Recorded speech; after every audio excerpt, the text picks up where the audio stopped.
You're listening to the relaxing, soothing, and stress-free sounds of Sacramento Smooth Jazz. Welcome back to Sacramento Smooth Jazz.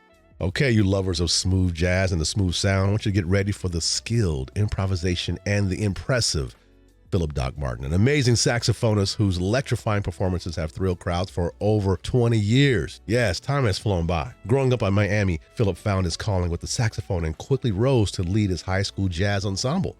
Now, his natural gifts and tireless dedication earned him recognition in the All-State Jazz Band, where he developed his signature blend of traditional foundations and contemporary flair.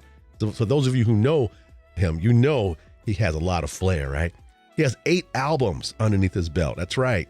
Phillip's prominence as a preeminent jazz icon is unparalleled, and I am so thrilled to have him here today. From his infectious rhythms going back to his signature album Sax Appeal to the soulful harmonies of his self-entitled album, his range and innovation shine through every note and every phrase. I welcome Phillip Doc Martin to Sacramento Smooth Jazz. Phillip, how are you today? I am good. Good to be on the show. Man, I'm thrilled. I have a lot of questions. First of all, I really enjoy your videos online. And for those who follow you, we get a kick out of it because you are a food critic. You're making a lot of promoters really nervous when it comes to the food because you give a rating and people are starting to catch that. We know you love to eat, but let's talk about the playing, man. You've been doing this now for a couple decades and time has gone by so fast. Yes, time is flying.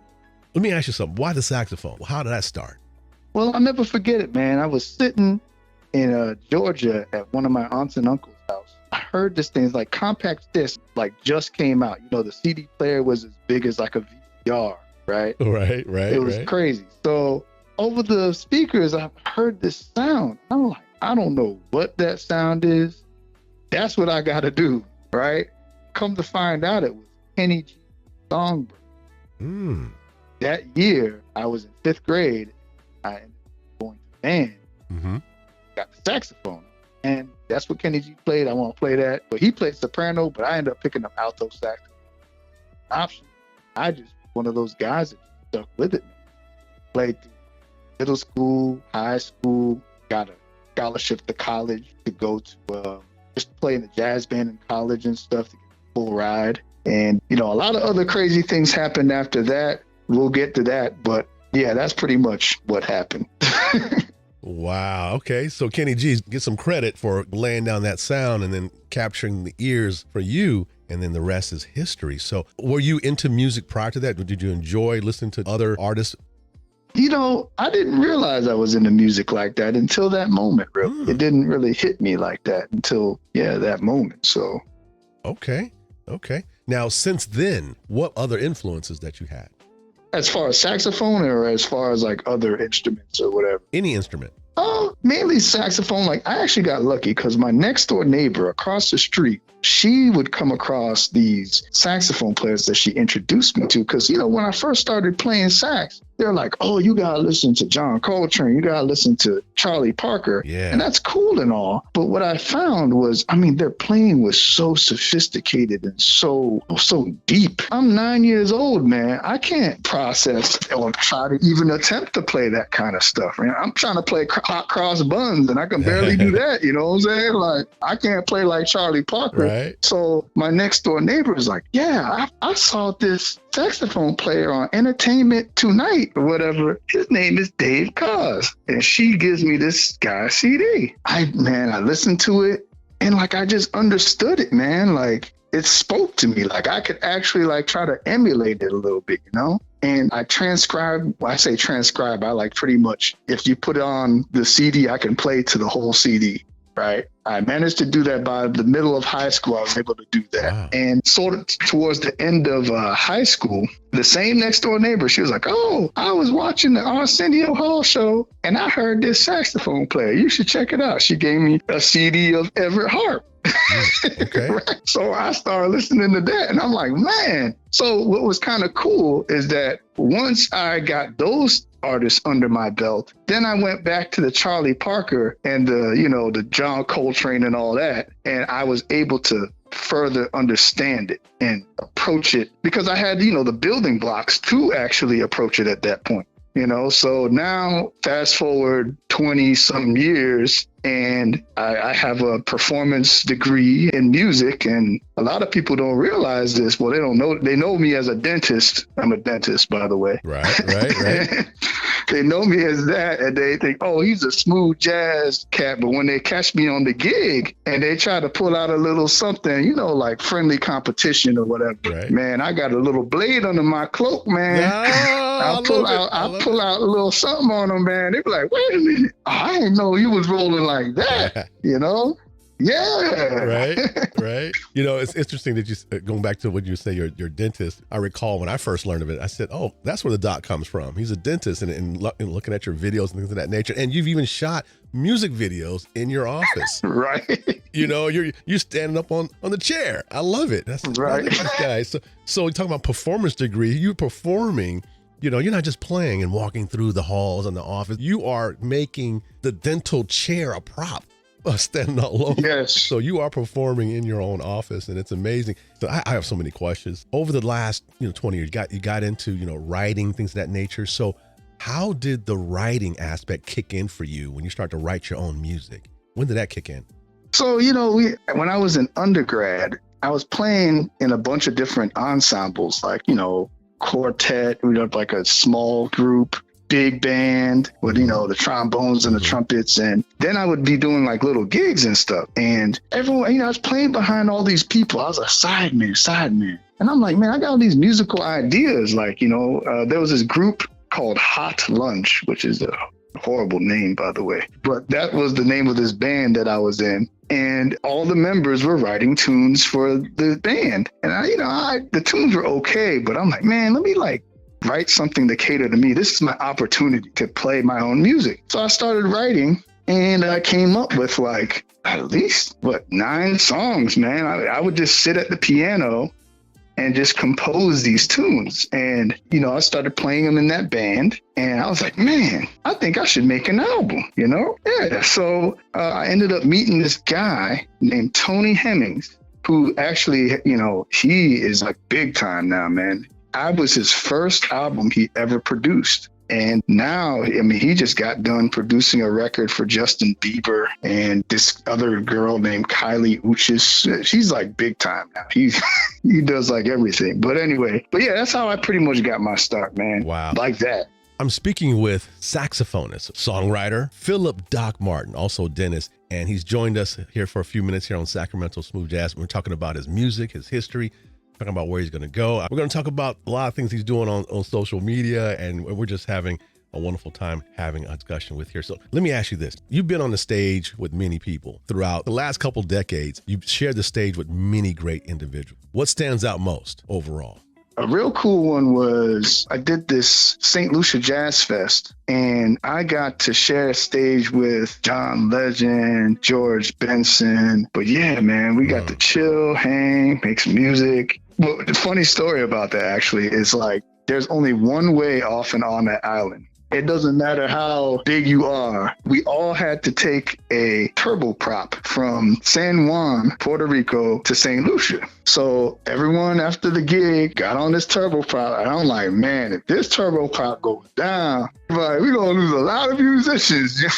It was wild. It was just a wild, man. All of us are just on these, George Duke was on there, it's crazy, man. All these cats. Oh, Al Jarreau was on there. Everybody was on this plane, Right. It's man, we got a lot of value on this thing here, Yeah, John Legend on the plane. It's just I was dude, this is wild.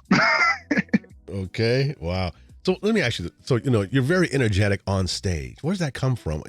Where are you pulling that from? What is that about? I've just always been a people person, man. I'm all about the network, making, meaningful, lasting impressions with people. Yeah. That's what it's all about, man. So if we can make that happen, that's my number one goal, Yeah. Let me ask you something here. Now, if you can jam with any musician, alive or maybe they passed on, who would it be? Wow. a nice jam session on stage? I mean, that's a tough question, man. That's a tough question. I'd be interested to hang out with Grover Washington Jr. I am sure that dude would have some real good stories for me. No doubt about it. I think he'll approve. I do have to ask. I know our listeners want to know. Where did the food critic begin? Where did that come from when you're on tour? I love it how you have the videos that you edit and you talk about the food and then you give the rating. And now you have a reputation with these concert promoters that now when they have you at a restaurant, they already know you're going to rate it and let everybody know. Where did that come from? Oh, yeah. Well, it's just all through my music career, even when I was in undergrad, even when I was in high school, wherever I would go, I'm just a foodie. I love food, Right. Different kinds of food, like food I've never had before. And I would always go to these gigs coming up and it would be like, not good, and I would get disappointed.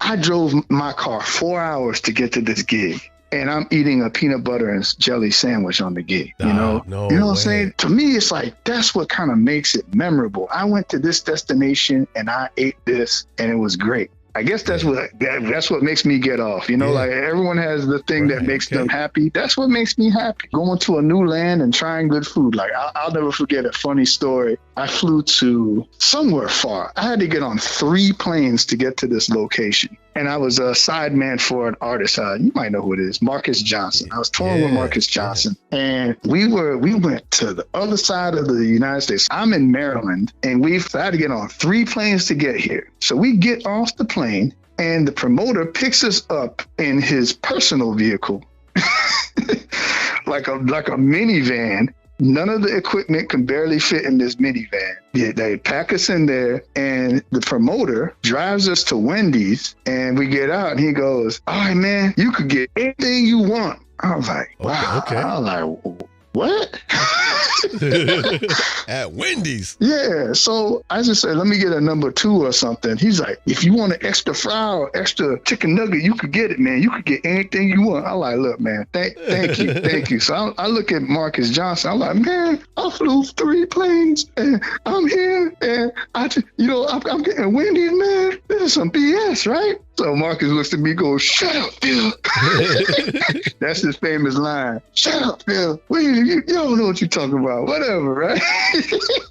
I don't know, man. It's just, to me, I've been disappointed so much. And to this day, I get disappointed sometimes. So I'll just be calling these promoters out, man. I love it. Sometimes, to my own detriment. They'll be like, "Oh, man, he gonna talk about me, man."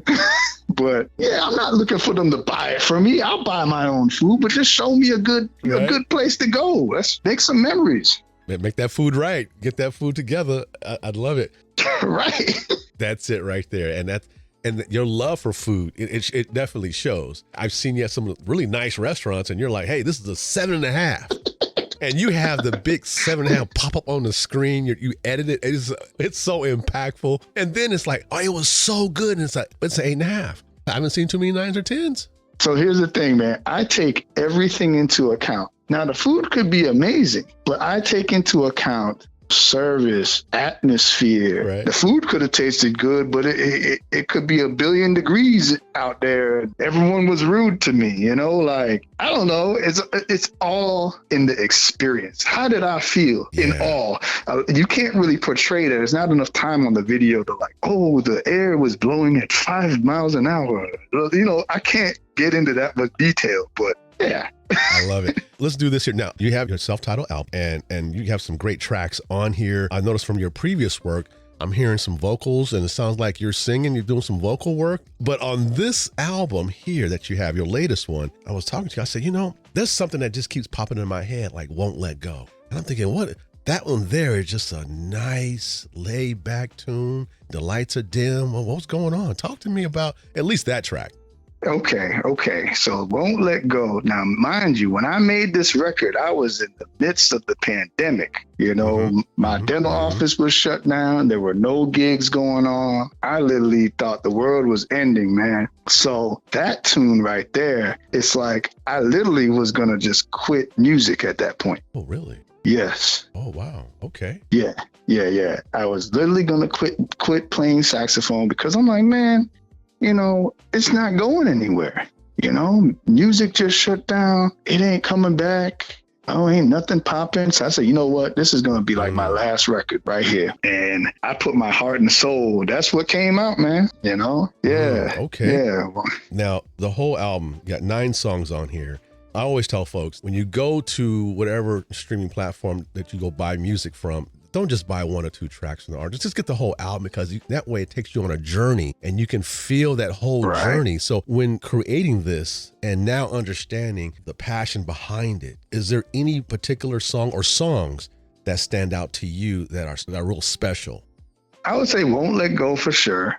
There's so many tracks. I'm just trying to think. Look to the Sky. This song named It's You. It's on my Pride and Joy record. Yeah, It's You. Oh, another good piece of music is Groove Love. Joy, got it. Okay. That's off of my Pocket Love CD. Yeah, so Groove Love, that's another good one I like. So we got Won't Let Go, Groove Love, American Garden, Make You Feel, Good Day at Work, Doctor's Orders. Yes. You have some great tracks on all of your albums. And I'm not just saying that just because you're on the phone with me. Your music transcends age demographics. I've seen you perform live, and my daughter has as well. And she's in college, 23 years old. She enjoyed you. She was like, Dad, he is amazing. And so you're capturing the attention, young and old, across the whole bandwidth. Just phenomenal. How can people get in touch with you online? The best way I would say to do that would be mostly you can hit me on any social media, Instagram, Facebook, TikTok. Send me a message, or you can email me. You can go on my website, phillip.martin.com, and you can just go to contact and hit me with an email. Yeah. He does respond. He does respond, folks. So he has dental patients, so understand that. He is running a business, but he's doing some great things in music. Let's do this as we end. I would love for you to introduce any one of your tracks. Give us some history on it. Tell us what you can about it, maybe who's behind it at all, anything. This next track I'd love to introduce is called Won't Let Go. And it's all about, me giving it my all. I was about to quit playing music during the pandemic, and I just said, let me just put my all into this track. It features Chantel Hampton on vocals, and it was produced by Tony Hemmings. And, really, really, really, really deep track. So I hope you enjoy. And that's on your latest album, your self-titled album, Phillip Doc Martin. Yep. And that's Won't Let Go. And you get to hear it right here on Sacramento Smooth Jazz. Phillip, thank you for joining me today. I am so thrilled to have you, man. It's been a pleasure.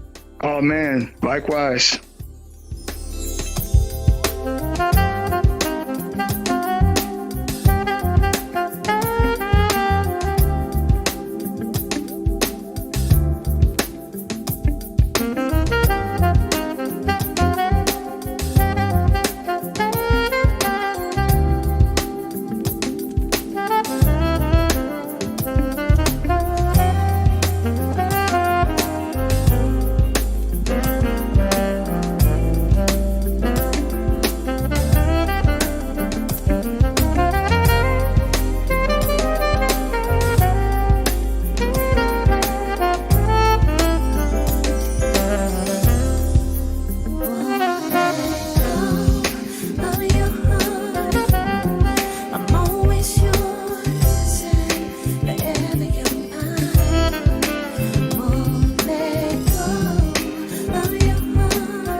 Thanks for listening to Sacramento Smooth Jazz. To continue listening to Smooth Jazz 24/7, follow Sax Smooth Jazz on social media and listen by going to saxsmoothjazz.fm.